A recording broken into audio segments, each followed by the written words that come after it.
This is KVUE News Daybreak.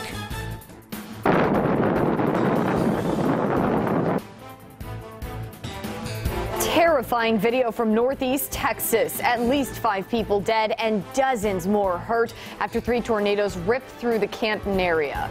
Plus, President Donald Trump celebrating his 100th day in office in Pennsylvania. How his supporters and opponents reacted to the milestone. A very good morning to you. Thank you for watching KVUE News Weekend Daybreak. I'm Corey Coffin. It is 7 o'clock on Sunday. Heartbreak for families in Northeast Texas this morning. 5 people were killed in overnight tornadoes east of Dallas. Dozens of others hurt. Crews are now searching for survivors. Our own KVUE's Jason Puckett has been in the area since last night, and we go live to him now. Good morning to you, Jason. Well, Corey, good morning. Standing here just east of I-20 in Canton and Van Zandt County. The sun is slowly rising out here, and as it does, more and more damage from those tornadoes last night is becoming visible. I'm going to step out of the way here, actually, so you can see. We're standing in front of just one of the buildings on one of the roads here that was affected by just one of those tornadoes last night. That should give you the scope of just how many more areas like this there are around here. Now, officials out here say they are still working to get a definite number, but at least 5 people were killed in last night's tornadoes. The power in this area right here continues to be out, and without the sun, that was causing a lot of headaches last night and trying to sort out who was or was not missing. Now, one of those tornadoes looks to have been about a mile wide at one point and possibly traveled dozens of miles before breaking up. I was actually in this area myself last night as fire sirens and warnings started sounding, and we've spoken with many folks out of their homes today who went through that same experience and say it was just so sudden. Bad. It's real bad, and it's a pretty good path of destruction through here. Now, Van Zandt County officials and those working out here are asking folks to stay off the roads out here as much as possible today as they continue trying to clear debris out, see who is missing, and really just assist those who need to get in between these areas today. We will, of course, be out here. Again, though, it is pretty hard to tell the scope right now because we're just now getting daylight, and without lights last night, it was really hard to see the full extent of the damage. We will bring you the updates as they come out today. For now, though, here live in Van Zandt County, I'm Jason Puckett, KVUE News. Thank you, Jason. We appreciate the report. We'll check in soon. Extensive damage, heartbreaking to see. Let's get a check of that weather with Storm Team meteorologist Nathan Gogo now. Yeah, Corey, that National Weather Service will be out conducting the survey for the next few days. There's a lot to survey because we not only have 3 confirmed tornadoes, but the damage is pretty widespread. Here's that one tornado that did the most damage that went through Canton. That's exactly where Jason is right now. And that is was on the ground for approximately about 40 to 45 miles, as much as that as it moved through parts of Van Zandt County and up towards the southeast of Emory. Again, the National Weather Service will be conducting a survey. It may take a few days just because of how much they need to get done.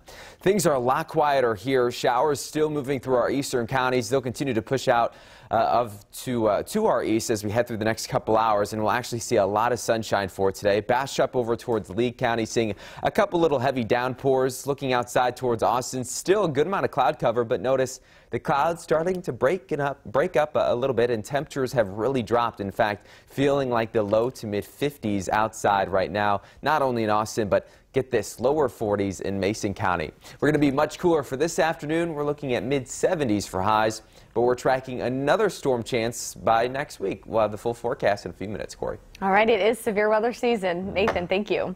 Well, the rain has shut down several low water crossings in the Austin area. According to atxfloods.com, there are currently 33 crossings closed right now. And remember, if you see water covering the roadway, authorities urge you to turn around, don't drown. It is illegal to drive through some of those closed roadways. It is day 101 of President Trump's presidency. He celebrated his first 100 days in office yesterday evening with a road trip, at the same time also boycotting the White House Correspondents' Dinner.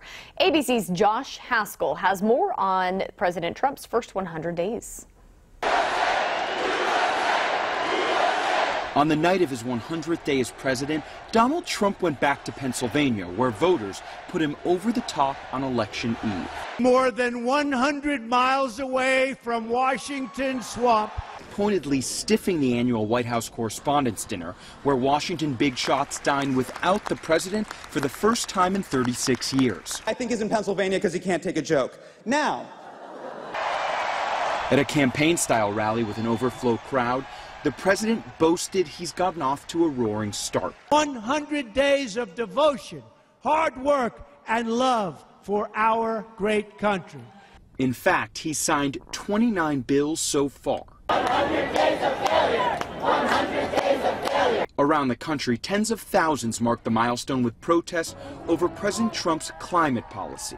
You can't get anything through Congress, and yet the Republicans control everything. The president faces his second 100 days with a long to-do list. His signature border wall is a campaign promise in search of funding. If the Democrats knew what the hell they were doing, they'd approve it so easy. And the Obamacare overhaul is still being hammered out in the House. And I'll be so angry if we don't get that damn thing passed quickly. But the president holds on to the hearts and minds of true believers. I think he's done a great job. If I had to give him a rating, I'm going to give him an A+. Rome wasn't built in a day, and you can't fix the problems in 100.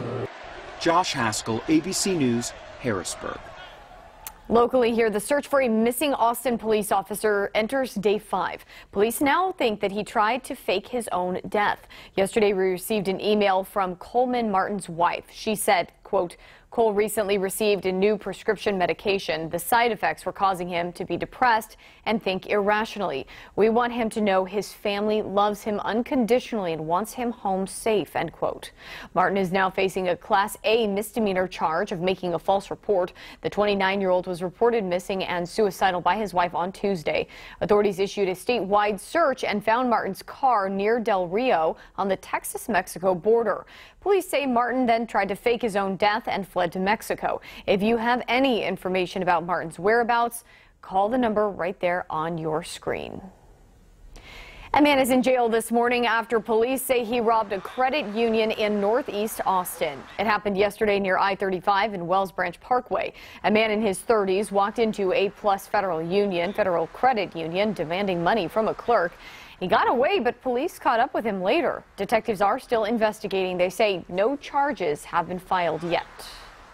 Governor Gov Abbott sharing his appreciation for educators across the state. The governor hosted a barbecue luncheon yesterday, and that was at the governor's mansion in the afternoon. He thanks teachers for their service, saying their efforts are an essential key to Texas's success. We need you to succeed. We want you to succeed. When you all succeed at what you're doing, we know the future of Texas is going to succeed. Now, according to Abbott, yesterday's event marked the first time the governor's mansion hosted educators on an official basis. It's an event that continues to keep Austin weird. Hundreds gathered at Peace District Park in central Austin yesterday to celebrate Eeyore's birthday. The festival has been an Austin staple since 1963 and is named after the donkey from the Winnie the Pooh book series. For one Austin couple, the event marks a very special anniversary. That's where Jack and Carol first laid eyes on each other back in 1992. It's our 25th anniversary of the day we met. And I think we were both wearing the same clothes. I love the nose. Events at the park included face painting, live music, and tons of food, along with sales going to benefit local nonprofits. Buda is known as the Wiener dog capital of Texas. Bet you didn't know that. And the city is showing us why at the 20th annual Buda Wiener dog races. On your mark, get set, go. Congratulations to the winning wiener dog, Ron Swanson, winner of this mixed breed dachshund race. Just one of the many races happening yesterday. There was also plenty of activities for the kids, but for the most part today and yesterday about those little pooches. It's great. I didn't think it was going to be this big, but it is fantastic. It's, I mean, a lot of people, you know, a lot of things to do, and it's really good to have all the dogs get to know each other. They look very happy. The race continues today, and the final Wiener Dog winner trophy presentation will take place at 5 this evening.